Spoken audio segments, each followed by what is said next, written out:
Father, of course, you want to talk about the church and how it is dealing with COVID. But if you don't mind, we'll start off with that. Kasi nga, it's something that came up today, and a lot of people are reacting to that. Do we know the context by which the Pope spoke about civil union among same sexes? Well, first of all, I'd like to make this clarification that the Catholic Bishops' Conference of the Philippines didn't have yet any statement regarding that one. So whatever I'm going to say here is just a personal opinion. It does not reflect the whole conference. Well, maybe as just an analyst, analyzing it. Number one, I think the best interpreter of that remark is the Pope himself. So I don't know what's really in the mind of the Pope. Okay, he made that remark, so he should interpret it. And right now, there are so many interpretations of varying degrees, different forms, and different content also. Well, with these interpretations, we can see now the divide. There are the so-called traditionalists, conservatives. So it's up to you whether you belong to this group or that group. So you will have that particular interpretation. Yes, but Father, as we wait for that clarification, and it's inevitable that the Pope, the Vatican, the Church will be hounded for that clarification. Explain to us how it works between the papacy on the one hand, the person and the authority, and the Catholic Church as a whole. Ano ba to? Kasi sa presidente sinasabi natin yan, di ba? Pagka sinabi ng presidente, policy na yan. How does it work between the papacy and the person and the entire Catholic Church? Well, and the cardinals and the bishops. Marami kasing distinction yan. Meron tayong tinatawag na magisterium, the official teaching of the church. At meron dalawang klase yan. Yung tinatawag nating extraordinary magisterium. Yan kung merong synod o kung merong kayang ecumenical council na tinatawag kung saan ay tinitipon yung lahat ng mga obispo, mga cardinals, at iba pang mga representatives. Para pag-usapan kung ano yung mga issue at magiging direksyon ng simbahan. Much like the Second Vatican Council that happened in the 1960s. So doon sila ay babalangka sa mga policies. Kikita, maliwanag yan. And then of course, meron din naman tayong tinatawag na ordinary magisterium, the Pope speaking ex cathedra, bilang Santo Papa. At yan naman ay nakikita natin sa kanyang mga official documents, halimbawa mga encyclicals. Pero dito ang nakita ko, isang documentary, at naging basihan nito ay yung pananaw din ng Santo Papa, personal niyang pananaw, nung siya ay arsobispo pa ng Argentina. At ito ay sinabi niya sa salitang Espanyol. And the word that was used was la ley convivencia civil. Yung convivencia kasi, kapag tinranslate mo yan sa English, sumalabas dito, coexistence. Hindi talaga union. But of course, for some other people, they would always interpret that parehas na rin yun.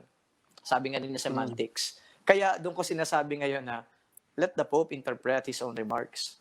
Because if we're going to interpret...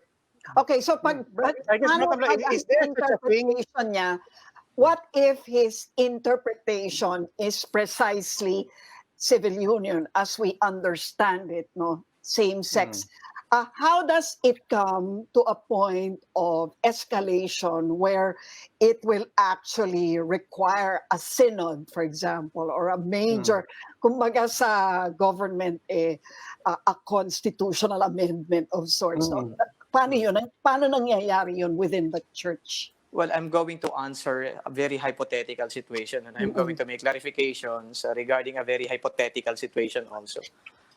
Mahirap yun, pero okay, sabihin na lang natin for the sake of argument na ang talagang pinatutungkalan dito ay civil union. Of course, magkakaroon ng impact yan. Ang unang-una magiging impact niyan, syempre, yung mga advocates ng LGBT rights.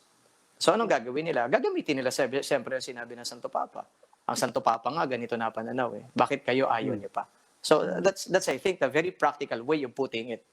And then of course, sa sinabi naman kasi ito ng Santo Papa, wala naman ito magiging impact din sa long-standing teaching ng simbahan. So it won't affect the doctrine of the Church. The doctrine of the Church remains the same. Kasi yung mga documents... No, but that's the question. How does that... I know it's ironic to talk about changing. I know it's ironic about talking about... Hindi po. Really? If I may continue, hindi po. Hindi po babaguhin yan. Kasi sabi ko nga, well-defined yan eh. So, hindi mo basta-basta... Hindi yan katulad ng Estado na kapag sinabi ng presidente, policy na yon. Whatever it is that comes out of the mouth of the president, that's a policy. Pero dito, may definition pa yun eh. So, hindi ganun kasimple na kapag sinabi ng Santo Papa, yun na yun.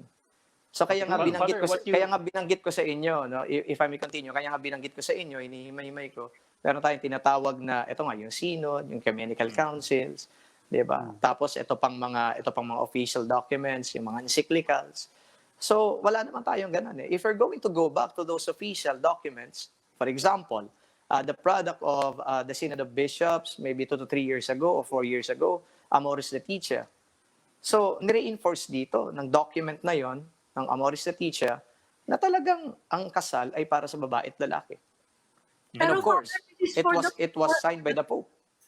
Father, this is the Pope. So pag-uusapan ba to ng CBCP? I mean, do Well, you have to meet? Siyempre tatanungin kayo ng mga the faithful. You have a lot of people who are seeking your guidance. Magmi-meeting ba CBCP about this statement? Well, I was coordinating with the acting president of the CBCP and then pati na yung ibang commission din, heads ng commission, nagkaroon kami ng mga pagpapalitan. So, inintay namin kung ano talaga ang kanilang magiging statement dito. But as of now, wala pa naman ano. But one of the commissions of the CBCP, the Commission on Family and Life, the Archbishop of Lipa told me a while ago na i-address mo yan, ito yung mga pwede mong sabihin. Yun na nga, in-explain ko sa inyo. Father, what you're saying is that the Pope's words do not make doctrine automatically. They are the Pope's opinions, but they are not doctrine just because Yes. the Pope said Correct. so.